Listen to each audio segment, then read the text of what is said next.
Welcome to the debut episode of The Villain's Demand. I am your host, Evan the Great, and this is Justin Von Doom. the Asshole.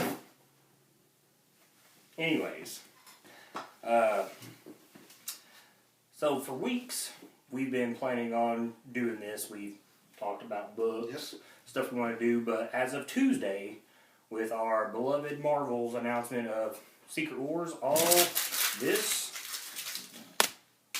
is going out the window.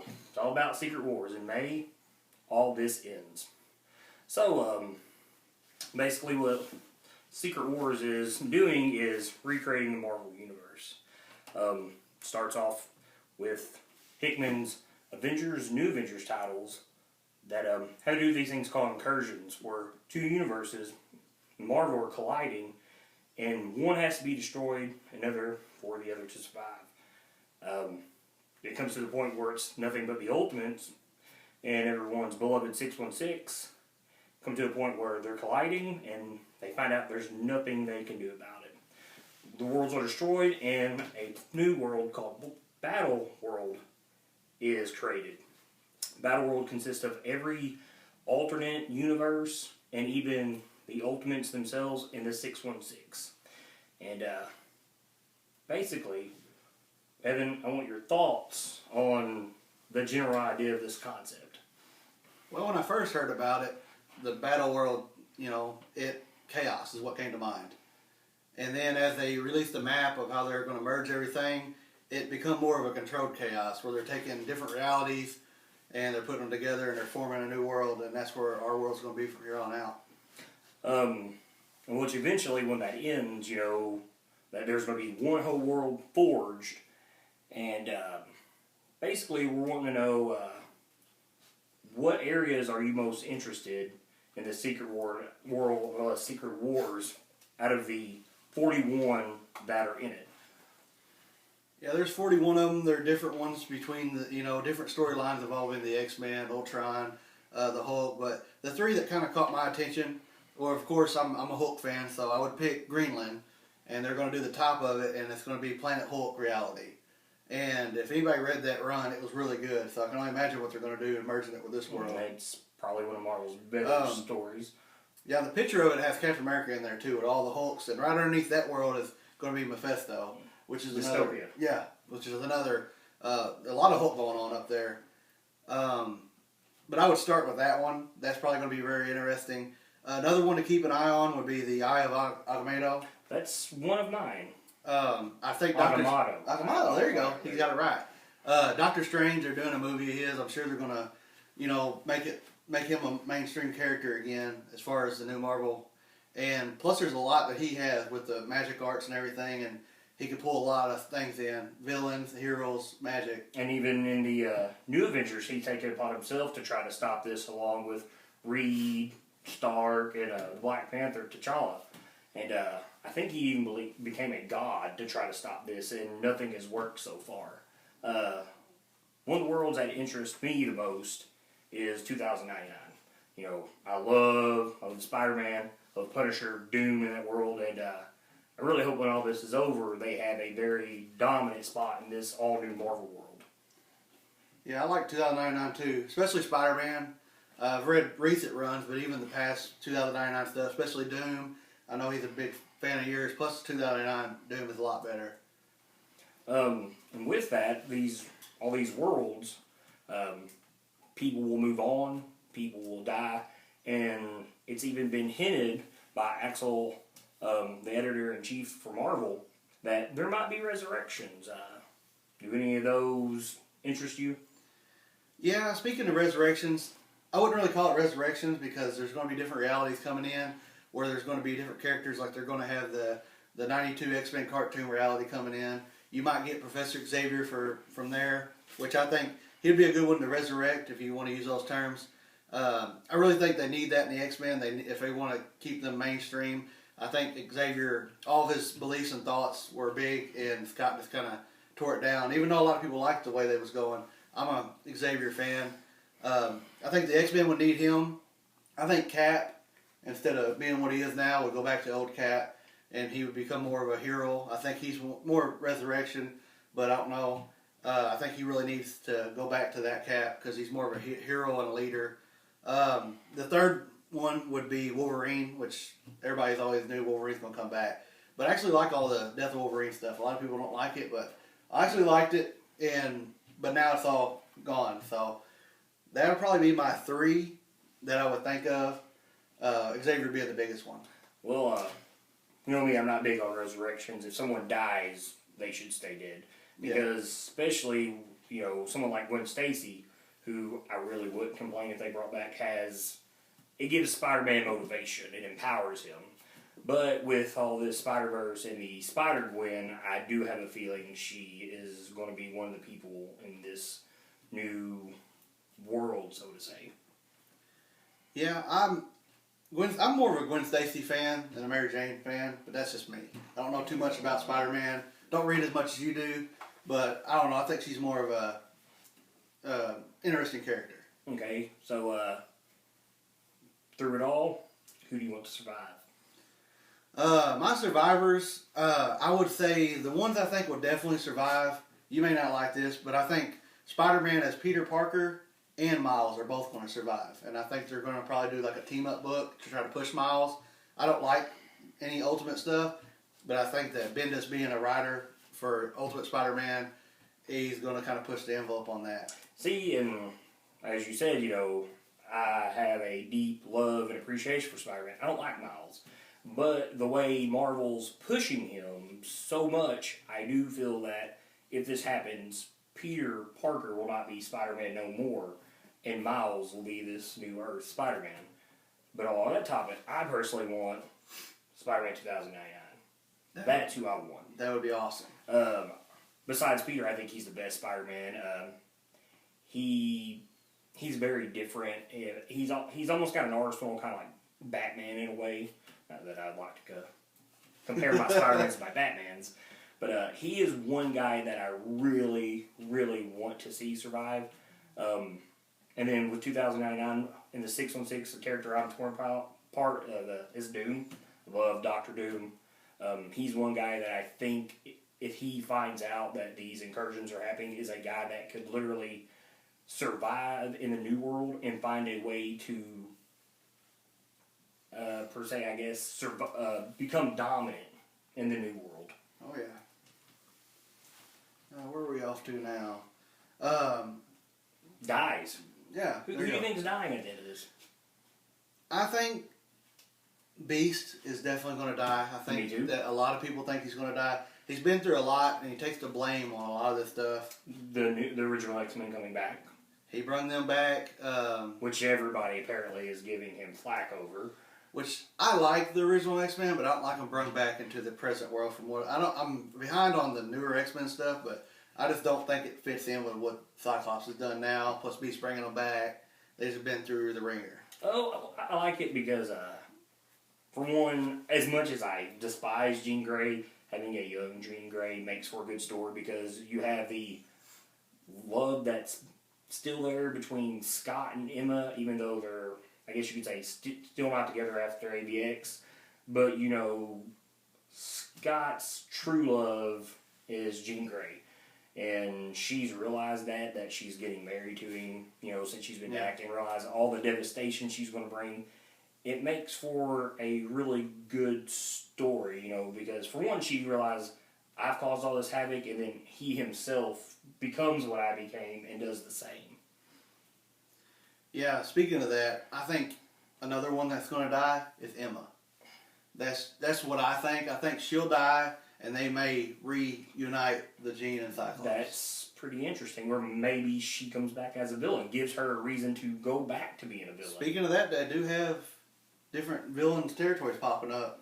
So you could have the Hellfire somewhere. We don't see them, but she was originally part of them. That's true. And speaking of that, that moves me on to like power structure in the new world afterwards, and you look at what seems to be power structures in the new world, and I think this is a good thing that could come out of it. For instance, in the new world, this battle world, you've got this dystopia that you brought up that is the Maestro, part of the Hulk. You have the domain of Apocalypse, which I know you're going to be very, very, very big on. Monarchy of M, which is obviously from House of M, ruled by Magneto. And then you have the Hydra Empire, which says a lot because there's no shield. You figured maybe there would be a shield empire, but in a way maybe it makes sense because shield runs our Earth, but here's this new planet. I mean, why can't they have a shot at it? Now, based on what I've seen, I don't think shield can run this Earth. You know, and then with this new world, it's Forge's Battleworld, there's also powers that I think that are left out. It's like, for instance, where's Latveria and Doom? There's nothing mentioned of them so far. Wakanda. Like I said, no shield. And the big one that surprised me is no Asgard. Even though issue 2 of Secret Wars, you see all the Thors. Now, speaking of that, you see all the Thors on there, and doing my research, I don't see anything with Thor in it so far. And then you also see no Asgard. There's a lot of questions they're going to have to answer, but we may find out if the coming weeks. Plus, there's classifieds that they're not showing yet. Maybe it's one of them. I hope it is. Any other good you think might come out of this? I think the good things that will come out of it is they're going to be meshing old story arcs and realities with new characters. Like there's like the Gauntlet down on the map, and it looks like New Xander. Yeah, New Xander is going to be part of that with the Nova Corps and Guardians of the Galaxy, and they're hot right now because of the movie. So I see them maybe making a push, but I don't see how that meshes together. But it sounds interesting. And see, with that, I believe you could take stuff like that and you get a chance to fix stories fans hate, like, which I know they say they fixed the Clone War, Clone Saga with Spider-Man. That exists? Well, it does, but there's a lot of people it doesn't. And, or you can go towards stories that have been forgotten. Instance, at the end of Annihilation with Firelord. Yeah. You know, he ran off, who was it? I think it was the Space Knights that he was after, and then after that, they just disappeared. You never heard of what happened with that again. One thing I'm interested in that I hope comes good out of this is it's a new playground for writers. And you got your big brains. Apparently, Hickman is becoming one. You've got Bendis, Jason Aaron, whose stuff has been fabulous. He's probably the best writer on the planet right now. I agree. Well, you got Jeff Johns, but he's good. It gives you a chance to bring mashups of heroes and villains that haven't met, and from multiple universes. I mean, do you really want to see one Doom survive or two Doom survive? What if Ultimate Doom and Doom 2099 survive? I mean, there's a lot that they can play off of this. I mean, for one, like when we talk about survival, and I think Doom survives. Yeah. Doom always strives to do good, but sometimes his intentions seem evil. He's a guy that I could see the writers turning into a hero. He could be in this. Almost like the Punisher. I mean, he's got good intentions, he just has his own way of doing it. He rules with authority, and it goes past what authority should be. Runs in the family. There you go. What about the bad? What do you think is bad coming out of this? What are the possibilities? Some of them we've talked about. Some of the bads, but they may not be bad once they unveil the story. But I hear nothing of Wakanda or Asgard. I don't see any of them yet, and those are big parts because I'm a big Black Panther fan and a Thor fan. And then what also could be bad is you might get stuck with like an Iron Man that I don't like, or you might get stuck without Peter Parker.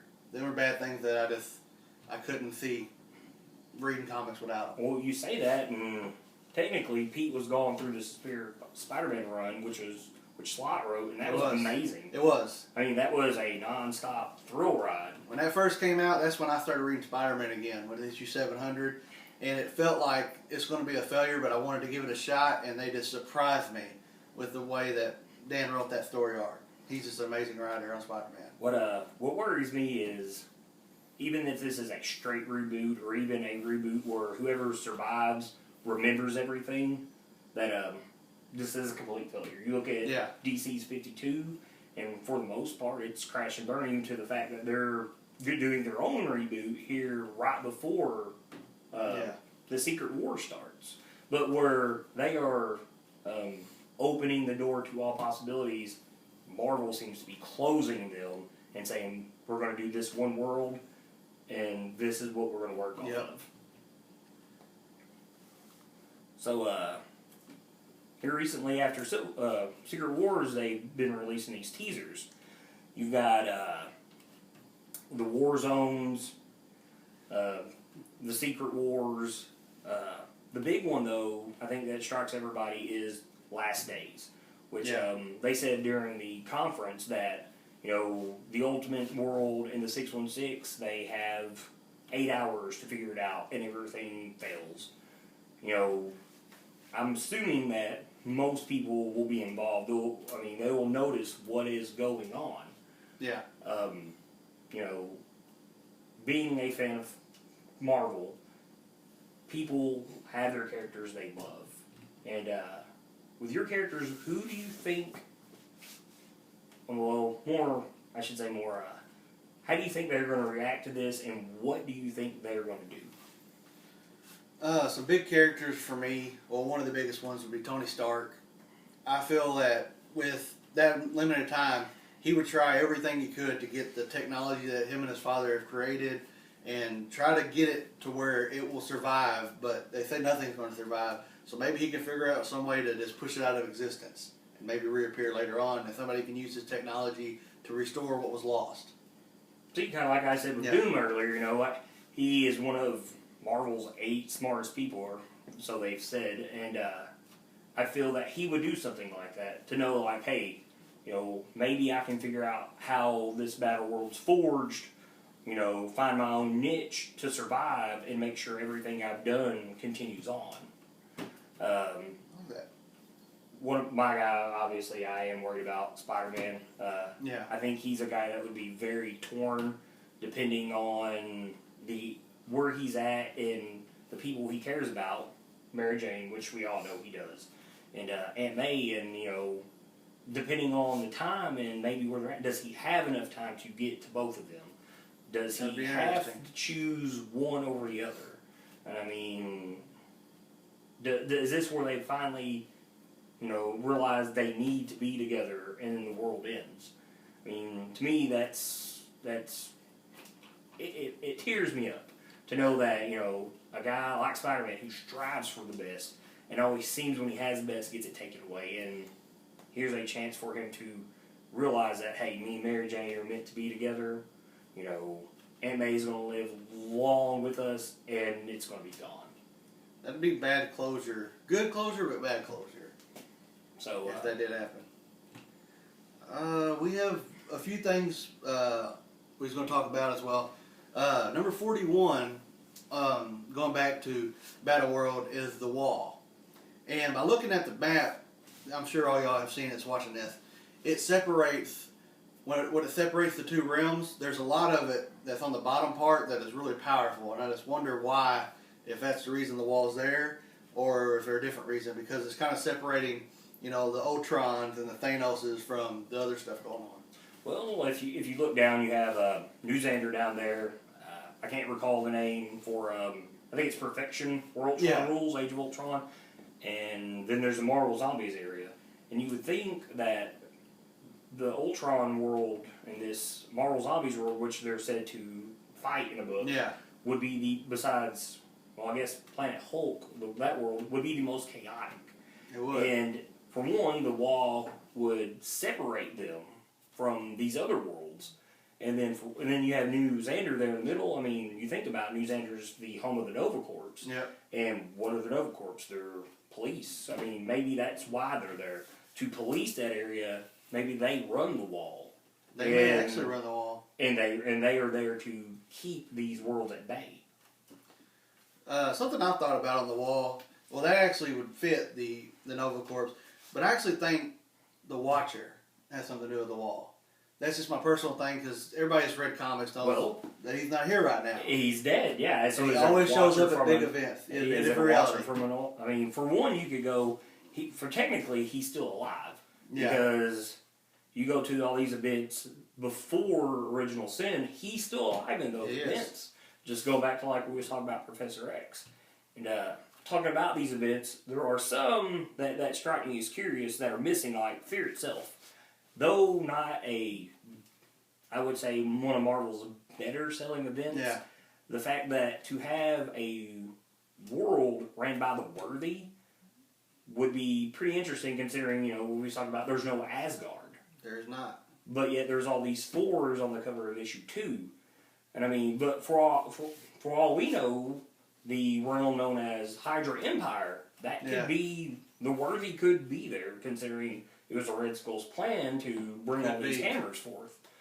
And another one that I was worried about was the story of the Thanos imperative with the Cancerverse. For one, I mean, not that the fact that if they would have succeeded here, it doesn't matter because they've already ran one universe. And, Lord Marvel, I mean, he was powerful. I mean, they were giving Thanos and them everything, the run for their money. I think that would be an interesting, which leads me to space. What happens to the space around all these universes? I mean, we've got New Xander, which we talked about. There's also the Holofield, which is free territory, obviously. And I mean, what happens to all those planets? I mean, because the new Mars world, which, I mean, that's old. Yeah. In 70s, maybe early 80s. I mean, where does these worlds fit in? There's none for the Shi'ar. There's none for the Skrulls. And plus, it being a space environment, and you're going to combine it in a world, and where they're putting some of this stuff, the atmospheres are different. The oxygen is different. How are they going to explain that? If they got a good way to explain it. Because you got the Hydra Empire directly beside the Kree Empire. And the Kree Empire's from space. Well, it's like we were talking about, you have the Kree Empire. Who says the Kree's not Skrulls? I guess you're right. I mean, there is not a secret invasion type world, even though there's been what-if stories based on that. And even where you look at the Annihilator story, where they're still Skrull imposing as other races around. Who says that one of these worlds isn't like that? Yeah. I mean that would be something very interesting that Marvel should do. And if you haven't figured that out by now, Marvel, you should get on that. So that's about all we got for you today. Evan, what information can we give these guys about keeping in touch with us in our podcast? Well, guys, you got us here on YouTube. We'll also leave a link in the comments below. We got a Facebook and we got a Twitter. We'll leave both of those so y'all can get on there, ask questions. We usually take the questions. If we don't answer them on there, we'll bring them on here and we'll start answering your questions on here. As far that's what we got so far is reaching out to y'all. We got Facebook, Twitter, and YouTube. And I think that's about it. Before we go, I got one big question for you. Yes. Who wins the Royal Rumble tomorrow? Who wins the Royal Rumble? Daniel Bryan. Daniel Bryan, Dolph Ziggler. I love Dolph Ziggler, but I think Dolph Ziggler's the next Shawn Michaels. He is. We said that last pay-per-view. We did. And the push they're giving him, I think he deserves it. Like, he deserves to win the title at WrestleMania. His ladder match was just insane with Luke Harper. But that's just what you get when you got good talent. WWE's got turned around. They've been doing pretty good, but there's a lot of things they could do to improve it. And definitely pushing Dolph Ziggler is in the right direction. Well, that's it for our debut episode of Dylan's Man. Hope you give us a like, and we'll see you next episode. Keep reading.